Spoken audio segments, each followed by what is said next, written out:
I have always loved Christmas, one of those magical days when everything seems bright and warm, even if it is cold outside.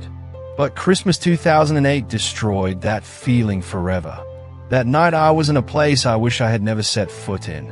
I was a guest at the Ortega family, a lovely family who throws a big Christmas party every year.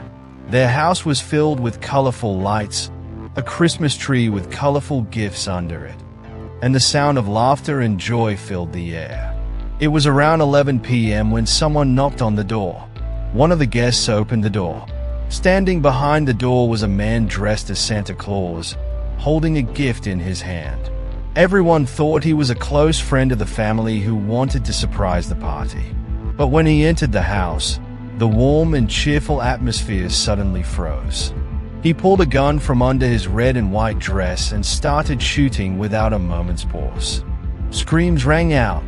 People ran around in terror, but he showed no mercy. I threw myself behind one of the sofas and watched in horror. Amidst the screams and chaos, I heard an old woman's voice begging, "Go away. Please go away." But the man just smiled coldly. Then he set the house on fire.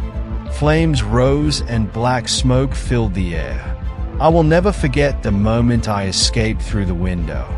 My hands were cut off by the ledge, but at that moment all I could think about was survival. When I looked back at the house that had once been filled with light and joy, all I could see were flames reaching into the night sky. The next day, the news reported that the attacker was Bruce Pardo. He targeted his ex-wife in the house, but he didn't hesitate to attack her. After the tragedy, he also committed suicide. From that night on, Christmas was never the same for me.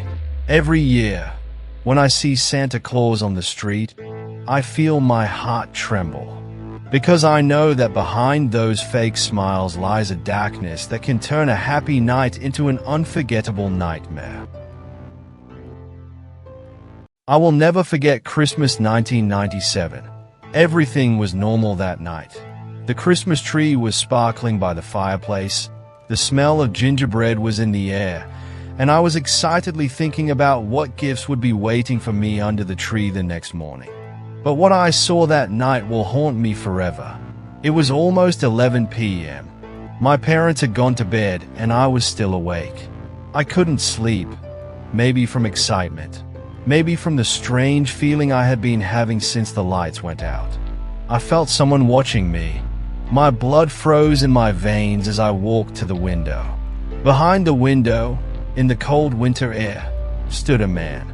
He was wearing a red and white suit, a long beard covering his face, and a Santa hat on his head. But what scared me most was his gaze.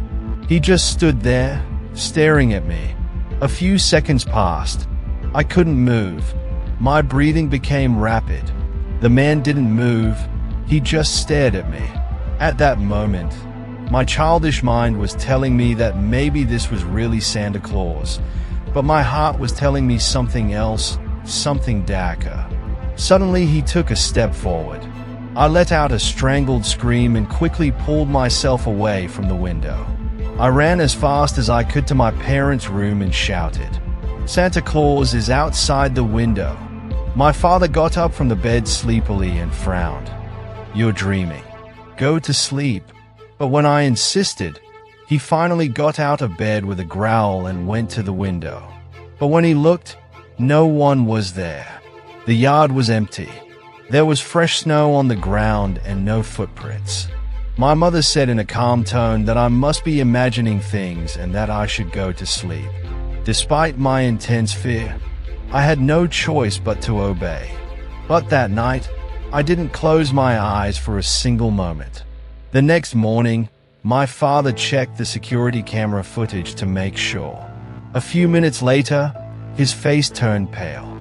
What we saw on the screen was even more terrifying than what I had experienced. In the footage, a man dressed as Santa Claus stands right in front of the house. He stood there motionless and silent for hours. But the moment my father walked to the window, the man slowly backed away and disappeared into the darkness. After that night, Christmas was never the same for me. Every time I see Santa Claus, those staring eyes reappear before my eyes. Maybe he was just a crazy man. Maybe something more this. But I know one thing for sure.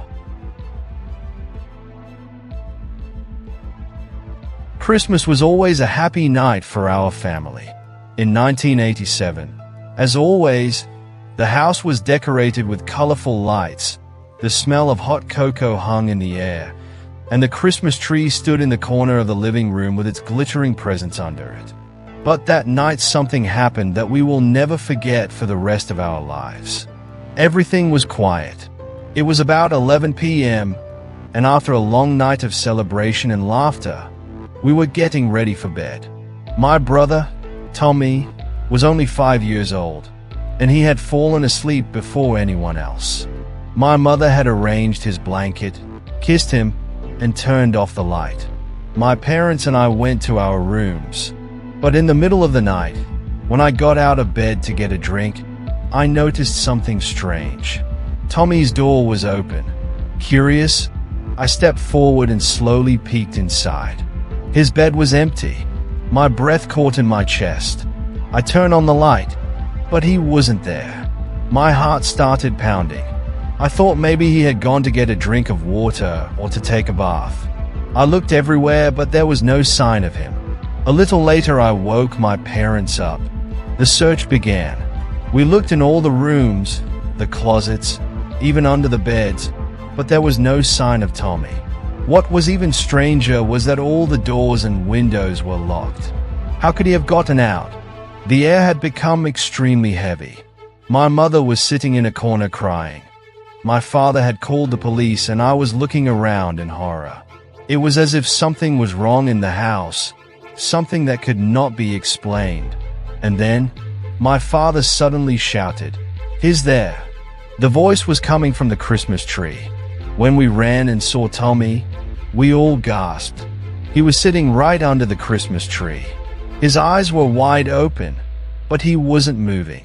He was staring at the gift box, as if he could see something inside that we couldn't. His little hands were motionless on his knees, and his lips were slightly parted, like someone in shock. My mother ran to him and hugged him and shook him. "Tommy? Honey, are you okay?" A few seconds passed. Suddenly, Tommy took a deep breath, as if waking from a deep sleep. Finally, his eyes opened and he looked around in fear.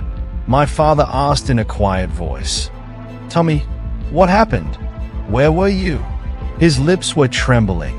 His voice was low and shaky when he said, "The man in black left me there." We all fell silent. The man in black. The World Health Organization. Tommy nodded slowly and pointed to the window. We looked. The window was still closed and locked. But outside, in the darkness of the night, something stood in the shadows. No one slept that night. The police came, but there was no sign of anyone entering the house. Tommy said nothing more, just breathed quietly as his mother